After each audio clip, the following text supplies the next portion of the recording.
नमस्कार मित्रांनो. पाठीमागील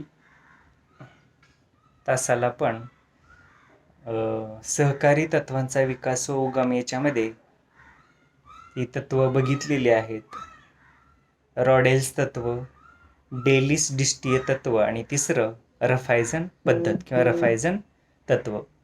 तर या तत्वामध्ये आपण 4 तत्व बघितलेली होती. स्वावलंबन तत्व, मर्यादित क्षेत्र, अविशाल निधीत फायदा जमा करणं, तसंच निधीशी प्राप्त सभासदांची तरतूद हे आपण पाहतोय. म्हणजे निधीशी प्राप्त सभासदांची तरतूद म्हणजेच जर आपल्याला निधी वाढवायचा असेल, जर आपल्या सहकारी संस्थेची, बँकेची गंगाजळी जर वाढवायची असेल, तर आपणाला निश्चित सभासद वाढवावे लागतात. तर हे तत्व लक्षात ठेवून सहकारी संस्था चालवणं, स्थापन करण्याची आवश्यकता आहे. कारण वरवर व्याप वाढत असतो, कुठलीही सहकारी संस्था असो. तर तो व्याप जसा वाढतो तसं पैशाची गरज वाढते, गंगाजळी वाढवावी लागते. म्हणून सभासदाच्या स्वरूपात किंवा त्यांच्याकडून ठेवीच्या स्वरूपात आपणाला हा पैसा उपलब्ध करावा लागतो. त्यानंतर 5वं तत्व आहे सभासदासाठी कर्ज योजना. जे सभासद आहेत, ज्यांनी भागभांडवल या संस्थेमध्ये गुंतवलेलं आहे, तर त्यांच्यासाठी सुद्धा काही कर्ज योजना आपण राबवण्याची आवश्यकता आहे. तेव्हा काय होतात, हे जे सभासद आहेत त्यांना चांगले फायदे मिळून जातात आणि सहकारी संस्था स्थापनेपाठीमागील जी उद्दिष्ट आहेत, जी काही ध्येय आहेत, ती साध्य होतात. आणि सभासदाकडून काय होतं, गंगाजळी मोठ्या प्रमाणावर उपलब्ध होते. सभासद हे खुश होतात किंवा त्यांना पाहिजे तेव्हा त्या कर्जाचा पुरवठा ते कर्ज ते घेऊ शकतात आणि त्याचा परतावासुद्धा ते वेळेवरती करू शकतात. म्हणजे सभासदांचा विचार त्यांना कर्ज पुरवठा करणं हे तत्व या रफायझन पद्धतीमध्ये किंवा रफायझन तत्वातील महत्त्वाचं तत्व आहे. त्यानंतर शेवटचं तत्व आहे ते म्हणजे सभासदापुरता व्यवहार करण्याचे धोरण. बघा, जे रफायझन तत्व जे आहे ते सभासदांचा जास्तीत विचार करणारी ही तत्व आहे. सभासदापुरता व्यवहार करण्याचे धोरण, जे रफायझन तत्वानुसार सभासदापुरताच व्यवहार झाला पाहिजे, अशी धोरणं सुद्धा या सहकारी संस्थेनं राबवली पाहिजेत, असंही या तत्वाचं म्हणणं आहे किंवा या रफायझन शेती सहकारी संस्थेच्या स्थापनेपाठीमागील तत्व होती असं आपणाला म्हणता येईल. ठीक आहे. तर अशी ही आपणाला 3 तत्व सांगता येतात. निश्चितच आपणाला ही तिन्ही तत्व बघितलं असता किंवा या तिन्ही पद्धती पाहिली असतात, त्याच्यामध्ये आपणाला त्रुटी सुद्धा जाणवलेली आहेत. जे काही तत्व फक्त सभासदांचा विचार करतात, तर काही तत्व समग्र त्या कर्जदारांचा विचार करतात. बरेच वेळा नफ्याचा विचार झालेला आहे, बरेच वेळा फायद्याचा विचारही त्या ठिकाणी झालेला दिसून येतो, व्याजदराचा विचार झालेला दिसून येतो. त्याच पद्धतीनं लोकशाही तत्व असतील, तसंच रोखीनं व्यवहार केला पाहिजे, स्वावलंबन तत्व, आकर्षक व्याजदर, अशा विविध तत्वातून ह्या संस्था चालवल्या गेल्या किंवा अशी तत्व त्यांनी मांडलेली आहेत असं आपणाला या ठिकाणी म्हणता येईल. म्हणजे निश्चितच आपल्याला आपल्या मनामध्ये ही तत्व अभ्यासली असता शंकासुद्धा उत्पन्न झाल्याशिवाय राहत नाहीत. धार्मिक क्षेत्र असेल, राजकीय क्षेत्र असेल, याचा सुद्धा विचार या तत्वामध्ये झालेला आपणाला दिसून येतो. आंतरराष्ट्रीय सहकार संघटनेच्या खास समितीने 1934 मध्ये या तत्वांची पाहणी करून नवीन तत्वामध्ये वाढ करता येईल का हे सुद्धा पाहण्याचं ठरवलेलं आहे. आणि 1937 मध्ये समितीने आपला अहवाल सादर केला आणि रॉर्डेन तत्वाची उपयुक्तता तपासून पाहिली आणि समितीने आवश्यक तत्वे आणि दुय्यम तत्वे अशी या तत्वांची विभागणी केलेली दिसून येते. तर ती तत्व बघूया आपण. आवश्यक तत्वामध्ये एकूण 4 तत्व दिसून येतात. पहिलं आवश्यक तत्व कुठलं आहे कुठल्याही सहकारी संस्थेचं, पतसंस्थेचं? ते म्हणजे खुले सभासदत्व. म्हणजे कोणालाही या संस्थेचं सभासदत्व स्वीकारता आलं पाहिजे, होता आलं पाहिजे. हे खुलं तत्व पहिलं सांगता येईल. दुसरं तत्व आहे आवश्यक तत्वातील, ते म्हणजे लोकशाही पद्धतीचे नियंत्रण. निश्चितच जे त्या पतसंस्थेचं, त्या सहकारी संस्थेचं जे काही कार्यक्रम आहे किंवा कामकाज जे आहे ते लोकशाही पद्धतीनं चाललं पाहिजे. भारतासारख्या लोकशाही शासन पद्धती स्वीकारलेल्या देशामध्ये तर हे तत्व कसं आहे अत्यंत महत्त्वाचं आहे. म्हणून आपल्याला म्हणता येईल लोकशाही पद्धतीचे नियंत्रण त्या पतसंस्थेवरती, सहकारी संस्थेवरती असलं पाहिजे. तिसरं आवश्यक तत्व आहे ते म्हणजे भांडवलावर मर्यादित व्याज असलं पाहिजे. भरमसाठ किती व्याजदर आकारून चालणार नाही, कारण का सभासद नाराज होतात, कर्ज घ्यायला कोणी येणार नाही. म्हणून मर्यादित स्वरूपामध्ये व्याज त्या उपलब्ध करून देणाऱ्या कर्जावरती आपण स्वीकारलं पाहिजे. म्हणजे हेही तत्व या सहकारी संस्थेनं अवलंबलं पाहिजे किंवा स्वीकारण्याची आवश्यकता आहे. आणि चौथं आवश्यक तत्व आहे ते म्हणजे व्यवहाराच्या प्रमाणात लाभांशाची वाटणी केली पाहिजे. जितका व्यवहार मोठा असेल तितका लाभांशाचं सुद्धा वाटप झालं पाहिजे. व्यवहार मोठा झाला परंतु त्याचा लाभ जर कमी प्रमाणात आपण त्याचं वाटप करत असू सभासदाला तर ते उपयोगीचं नाही. सभासद नाराज होतात आणि ते सभासदत्व आपलं रद्द करू शकतात. सभासदांची संख्या कमी होईल आणि पर्यायानं सहकारी संस्था डबघाईला येऊ शकते. म्हणून सभासद किंवा जे लाभांश आहेत किंवा ज्या व्यक्ती कर्ज मागणीसाठी येतात तर अशा लोकांसाठी लाभांश योजना किंवा लाभांशाचं प्रमाण आपण वाढवण्याची आवश्यकता आहे. तर ही झाली आवश्यक तत्वे. खुले सभासदत्व, लोकशाही शासन पद्धतीनं कामकाज झालं पाहिजे, भांडवलावर मर्यादित स्वरूपात व्याज आणि शेवटचं तत्व व्यवहाराच्या प्रमाणात लाभांशाचं वाटप करणं. कोणाला? तर सभासदांना. त्यानंतर दुय्यम तत्व 3 दिलेले आहेत. पहिलं तत्व आहे धार्मिक राजकीय तटस्थता. हे तत्व सुद्धा आपण अवलंबलं पाहिजे. धार्मिक आणि राजकीय हस्तक्षेप कुठल्याही प्रकारचा त्या संस्थेमध्ये होता कामा नये, हे दुय्यम तत्व आहे. परंतु आपणाला बऱ्याच वेळा अशा सहकारी संस्थेमध्ये धर्माचा आणि राजकारणाचा हस्तक्षेप झालेला दिसून येतो. उदाहरण जर सांगायचं म्हटलं तर सर्वांना माहिती आहे DCC, जे जिल्हा सहकारी ज्या बँका असतात किंवा पतसंस्थांचं उदाहरण घेऊया, त्याच्यामध्ये राजकारण निश्चितच आलेलं दिसून येतं. ज्यांचा वशिला जास्त आहे अशा लोकांना कर्ज दिली जातात किंवा धार्मिकतेचा सुद्धा पगडा दिसून येतो. धर्मावर, जातीपातीवर आधारित कर्ज पुरवठा केला जातो. म्हणजे असं होता कामा नये. म्हणून याला दुय्यम तत्व असं म्हटलेलं आहे. म्हणजे कुठल्याही प्रकारे राजकीय तसं धार्मिक हस्तक्षेप या सहकारी संस्थेमध्ये होता कामा नये. त्यानंतर दुसरं दुय्यम तत्व आहे ते म्हणजे रोखीचे व्यवहार. जे सर्व व्यवहार हे रोखीनेच झाले पाहिजेत, हे दुय्यम तत्व आहे. जे कदाचित आपणाला सर्व व्यवहार रोखीचे झालेलेही दिसून येणार नाहीत. रोख पैसाच देणं असं कदाचित होणारही नाही, कारण ज्या विविध योजना राबवल्या जातात तर त्यामार्फत विविध वस्तूंचा सुद्धा पुरवठा केला जातो. रोखीने व्यवहार बरेच वेळा कमी प्रमाणात झाले. हल्ली ऑनलाईनचं जर आपलं लक्षात घेतलं, ऑनलाईन व्यवहार, तर त्या ठिकाणी रोखीने व्यवहार कधीच होत नाही. ऑनलाईन पैसा ट्रान्सफर होतो. त्याच पद्धतीनं ज्या हुंड्या ठेवल्या जातात किंवा सोनं तारण, जमीन गहाण, म्हणजे जमीन गहाण ठेवणं, तारण म्हणून ठेवणं, अशा पद्धती सुद्धा या सहकारी संस्थेमध्ये अवलंबल्या जातात. तेव्हा व्यवहार फिरतो.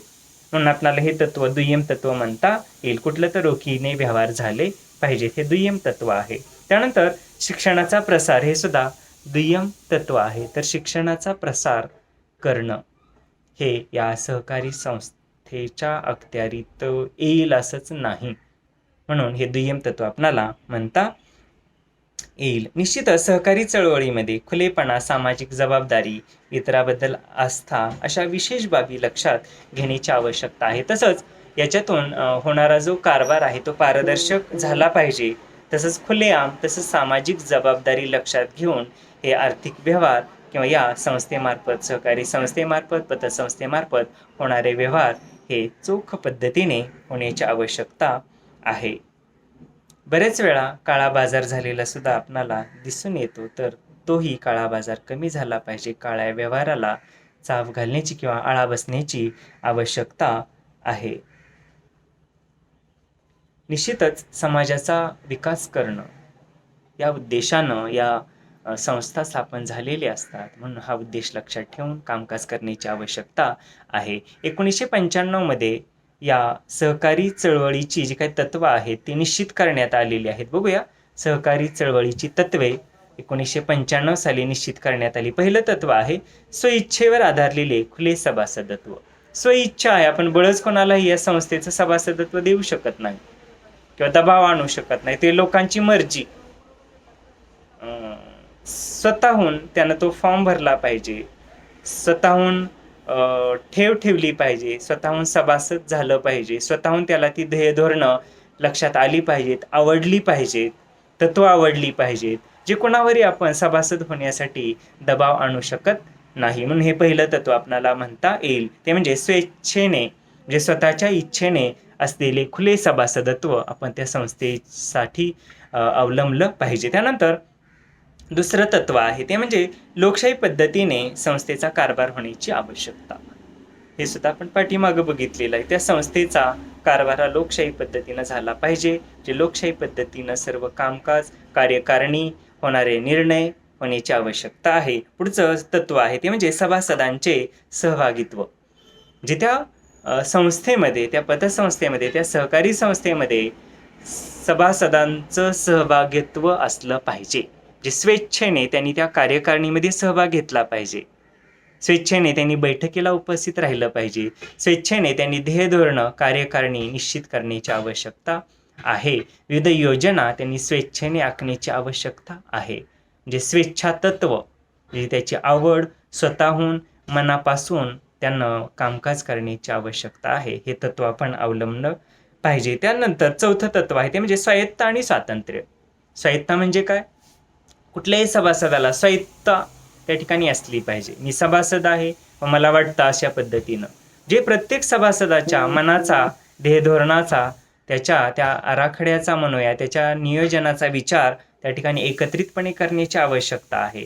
त्याला आपली मतं मांडण्याचा अधिकार आहे. त्याला आपल्या योजना समजावून सांगण्याचा अधिकार आहे. त्या सहकारी संस्थेच्या वाढ विकासासाठी, गंगाजळी वाढण्यासाठी, भविष्यामध्ये त्या संस्थेचा विकास होण्यासाठीच्या योजना, त्याविषयी मतं, त्याविषयी निर्णय, त्याविषयी विविध योजना सुचवण्याचा अधिकार त्या सभासदांना असला पाहिजे. असं जेव्हा तत्व आपण अवलंबतो तेव्हा ते खरं सहकाराचं तत्व होतं असं या ठिकाणी म्हणता येईल. पाचवं तत्व आहे शिक्षण, प्रशिक्षण आणि प्रसिद्धी.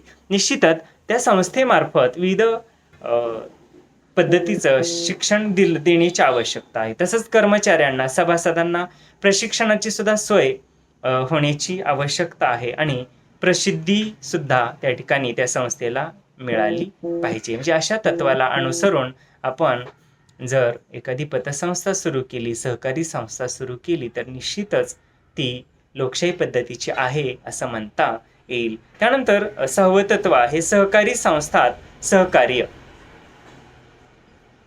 जे विविध ज्या काही सहकारी संस्था असतात, इतर आपण स्थापन केलेल्या सहकारी संस्थेव्यतिरिक्त ज्या इतर सहकारी संस्था आहेत त्यांच्यामध्ये सुद्धा सहकाराचं धोरण आपण अवलंबण्याची आवश्यकता आहे. कारण आपल्या वरच्या स्तरावर सुद्धा ज्या विविध सहकारी संस्था असतात त्यांच्याकडून सुद्धा आपणाला विविध प्रकारची गंगाजळी उपलब्ध होत असते. त्यांच्याकडून विविध योजना येत असतात. त्यांना हाताशी धरून त्यांच्या सहकार्यानंच आपली सहकारी संस्था कामकाज करू शकते. ही जी काही साखळी आहे सहकारातील, थोडक्यात आपणाला म्हणता येईल या साखळीतील एक घटक होण्याचं काम आपल्या संस्थेनं केलं पाहिजे, आपल्या सभासदांनी केलं पाहिजे असं आपणाला या ठिकाणी म्हणता येईल. म्हणून म्हटलेलं आहे सहकारी संस्थात सहकार्याची भूमिका आपल्या संस्थेची असली पाहिजे. त्या इतर सहकारी संस्थेमध्ये मिसळणं, त्यांची ध्येयधोरणं लक्षात घेणं, त्यांना सहकार्य करणं, तसंच त्यांची ध्येयधोरणं आपण स्वीकारणं, त्यांच्यामध्ये ताळमेळ बसवणं, त्यांच्याशी चर्चा करणं, त्यांच्या कामकाजाशी निगडीत आपल्या संस्थेची कामकाजसुद्धा व्यवस्थित किंवा त्या टप्प्यामध्ये पूर्ण करणं, त्यांना सहकार्य करणं, म्हणजे अशा इतर संस्थांची आपण सहकार्याची भूमिका ठेवण्याची आवश्यकता आहे. आणि शेवटचं तत्व आहे ते म्हणजे समाजाबद्दल आस्था. आस्था म्हणजे काय तर आपुलकी किंवा आदर म्हणूया आपण. कारण कुठलीही सहकारी संस्था ही लोकाशिवाय चालू शकत नाही. त्याच्यासाठी लोकावरती, समाजावरती आपली आस्था असली पाहिजे, श्रद्धा असली पाहिजे. आपण म्हणतो अतिथी देवो भव. जे त्या पद्धतीनं प्रत्येक समाजातील घटक, प्रत्येक व्यक्ती याच्याविषयी जर आस्था मनामध्ये असेल, निश्चितच काय होतं, ती सहकारी संस्था वृद्धिंगत झाल्याशिवाय राहत नाही, विकास पावते, लोकांच्या मनामध्ये ती संस्था घर करते. त्याच्यामुळं काय होतं, तर गंगाजळी वाढते, प्रसिद्धी वाढते आणि सहकाराचे जे उद्देश आहेत, समाज विकास, व्यक्ती विकास असेल, आर्थिक विकास, देशाचा विकास, असे विकास साध्य होण्यासाठी मदत होते असं आपल्याला म्हणता येईल. म्हणजे समाजाबद्दल आस्था हे तत्व सहकारी संस्थेमध्ये अवलंबण्याची आवश्यकता आहे. तर अशी जी काही तत्व आहेत, तर ती तत्व आपल्याला या ठिकाणी लक्षात येतात. तर त्याचं विश्लेषणही खाली दिलेलं आहे. तर त्यानंतर पूर्व इतिहास आहे सहकारी संस्थांचा. सहकारविषयक ज्या काही 1956 नंतरच्या महत्त्वाच्या समित्या आहेत त्यांनी केलेल्या शिफारशी वगैरे, पंचवार्षिक योजना, तसंच सहकारी चळवळीला या पंचवार्षिक योजनेमुळे कसं प्राधान्य मिळालं किंवा चालना मिळाली, तर तेही आपण या ठिकाणी पाहणार आहोत. इसवी सन 1904 मध्ये पहिला सहकारी कायदा संमत करण्यात आला. त्यापूर्वीच भारतातील शेतकऱ्यांना योग्य दराने कर्ज पुरवठा करण्यासाठी सहकारी संस्था स्थापन केल्या जाव्यात अशी जी शिफारस आहे ती फेडरिक निकोलसन यांनी केली होती. याशिवाय एडवर्ड लॉ यांच्या अध्यक्षतेखाली नेमलेल्या समितीने सहकारी संस्था स्थापन करण्याविषयीची शिफारस केली होती आणि त्यानुसार कायद्यातील तरतुदी करण्यात आल्या आणि त्या तरतुदी आपण या ठिकाणी पुढील प्रमाणे बघूया. म्हणजे सहकारी संस्था स्थापन करण्यासाठी जो कायदा करण्याची आवश्यकता आहे, तर त्याच्यासाठी कुठल्या तरतुदींची आवश्यकता आहे, तर त्या तरतुदी आपल्याला या ठिकाणी पुढील प्रमाणे पाहता येतील. पहिली तरतूद आहे 10 व्यक्ती एकत्र येऊन एखाद्या कायद्याखाली पतपुरवठा करण्यासाठी सहकारी संस्था नोंदणी करू शकत होत्या. म्हणजे ही पहिली तरतूद, जे कुठल्याही 10 व्यक्तींनी एकत्रित यायचं आणि सरकारनं ठरवून दिलेला जो कायदा आहे त्या अंतर्गत एखादी पतसंस्था किंवा सहकारी संस्था जी पतपुरवठा करणार आहे, तर अशी संस्था आपण स्थापन करू शकत होतो. त्यानंतर दुसरी तरतूद दिलेली आहे, नोंद करू इच्छिणाऱ्या व्यक्तींच्या 4/5 व्यक्तीच्या व्यवसायानुसार त्यांचे वर्गीकरण ग्रामीण अथवा नागरी म्हणून करण्यात येत होते. म्हणजेच त्या ज्या काही संस्था स्थापन केल्या जात होत्या, तर त्या संस्थेचं वर्गीकरण ग्रामीण आणि नागरी अशा पद्धतीनं करण्यात येत होतं. तेही कशानुसार, तर नोंद करू इच्छिणाऱ्या व्यक्तीच्या 4/5 व्यक्तीच्या व्यवसायानुसार. जे त्या व्यक्तींचा व्यवसाय कुठला आहे, त्या सभासदांचा व्यवसाय कुठला आहे, त्या लोकांचा व्यवसाय कुठला आहे, तर त्या व्यवसायावर आधारित ग्रामीण आणि नागरी अशा पद्धतीनं त्या पतसंस्थेचं, सहकारी संस्थेचं वर्गीकरण करण्यात येत होतं. म्हणजे अशी तरतूद पूर्वी होती. त्यानंतर तिसरी तरतूद आपणाला सांगता येईल ती म्हणजे ग्रामीण संस्थांच्या बाबतीत सभासदांची जबाबदारी मर्यादित असे व नागरी भागाच्या संस्थांच्या बाबतीत जबाबदारी मर्यादित की अमर्यादित ठेवायची हे संस्थेला ठरवण्याची परवानगी देण्यात आलेली होती. जे सभासदांची जबाबदारी याविषयी हे धोरण आहे असं आपणाला म्हणता येईल. जी ही जबाबदारी मर्यादित असे त्यावेळेस, मग ही मर्यादित ठेवायची की अमर्यादित, म्हणजे सर्व त्या संस्थेविषयी, पतसंस्थेविषयी निर्णय घेण्याचे अधिकार हे सभासदांना द्यायचे की नाही द्यायचे, तर याबाबत संस्था ठरविल ती पद्धत किंवा संस्थेच्या परवानगीनं तो विषय किंवा असे निर्णय घेण्याचं निश्चित होत असे. त्यानंतर चौथी तरतूद आहे ती म्हणजे ग्रामीण भागाच्या संस्थांच्या बाबतीत सर्व नफा राखीव निधीमध्ये जमा होत असे, परंतु नागरी संस्थांच्या बाबतीत 1/4 राखीव निधीमध्ये जमा करण्यात येत होता. जे जर ती पतसंस्था किंवा ती सहकारी संस्था ग्रामीण भागामध्ये असेल तर सर्व नफा हा राखीव निधीमध्ये जमा होत असेल. मात्र शहरी भागामध्ये किंवा नागर भागामध्ये जर ती पतसंस्था असेल, सहकारी संस्था असेल, तर त्या मिळालेल्या नफ्यापैकी म्हणजे 1/4 नफा हा राखीव निधीमध्ये जमा करण्यात येत असे. म्हणजे अशा प्रकारच्या तरतुदी त्या पूर्वीच्या या सहकारी तत्वानुसार राबवल्या जात होत्या. त्यानंतर पुढचं तत्व आहे ते म्हणजे या कायद्यानुसार कोणताही सभासद संस्थांच्या भागापैकी 1/5पेक्षा अधिक भाग शेअर्स खरेदी करू शकत नव्हता. तसेच एक सभासद जास्तीत जास्त 1000 रुपये किमतीचे शेअर्स खरेदी करू शकत होता. म्हणजे ही मर्यादा घातलेली आहे. जे कुठलाही सभासद असो त्या एकूण संस्थांच्या भागापैकी 1/5पेक्षा अधिक शेअर्स किंवा भाग खरेदी करू शकत नव्हता. जे शेअर्स खरेदी करण्यावरती मर्यादा होती किंवा पुढं उदाहरणही दिलेलं आहे, जास्तीत जास्त 1,000 रुपयापर्यंत किमतीचे शेअर्सच एक सभासद खरेदी करू शकत होता. म्हणजे त्याचा सहभाग तेवढाच होता, त्याला सहभाग वाढविता येत नव्हता. म्हणजे अशी सुद्धा तरतूद या सहकारी कायद्यामध्ये किंवा सुरुवातीच्या या सहकारी तत्वामध्ये केलेली दिसून येते. त्यानंतर 6वं तत्व आहे, राज्य पातळीवर रजिस्ट्रारची म्हणजेच निबंधकाची नेमणूक करण्यात आलेली होती.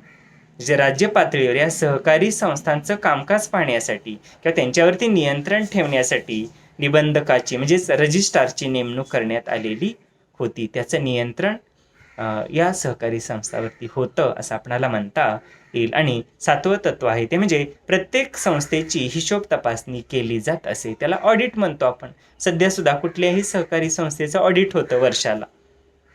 जी अशी तरतूद ही कशी आहे पूर्वीपासून आणि जी कुठलीही संस्था असो तिचा हिशोब किंवा तिचं ऑडिट हे केलं जात असे. अशी तत्व आपणाला एकूण 7 तत्व सांगता येतील. आणि या तत्वानुसार सहकारी संस्था किंवा कायद्यानुसार या संस्था चालत होत्या, चालत आहेत असे या ठिकाणी आपणाला म्हणता येईल. ठीक आहे, आपण या ठिकाणी थांबूया. उरलेला भाग आपण पुढील तासाला पाहूया. तर आजच्या तासाला आपण या ठिकाणी निश्चितच सहकारी तत्वांचा विकास व उगम, त्याच्यामध्ये 3 तत्व बघितलेली आहेत. रॉडेल्स तत्व, डेलिस डिस्टीय तत्व, रफायझन पद्धत किंवा रफायझन तत्व, त्यानंतर सहकार चळवळीची तत्व 7 पाहिलेली आहे, त्याचं विश्लेषणही बघितलेलं आहे. आणि त्यानंतर सहकारी तत्वांचा इतिहास किंवा पूर्व इतिहास किंवा सहकाराचा पूर्व इतिहास थोडक्यात आपण पाहिलेला आहे. आणि त्या सहकारी कायद्यानुसार केलेले ज्या तरतुदी आहेत 7, तर त्याचा अभ्यास आपण या ठिकाणी केलेला आहे. पुढील तासाला पुढचा भाग आपण पाहूया. धन्यवाद.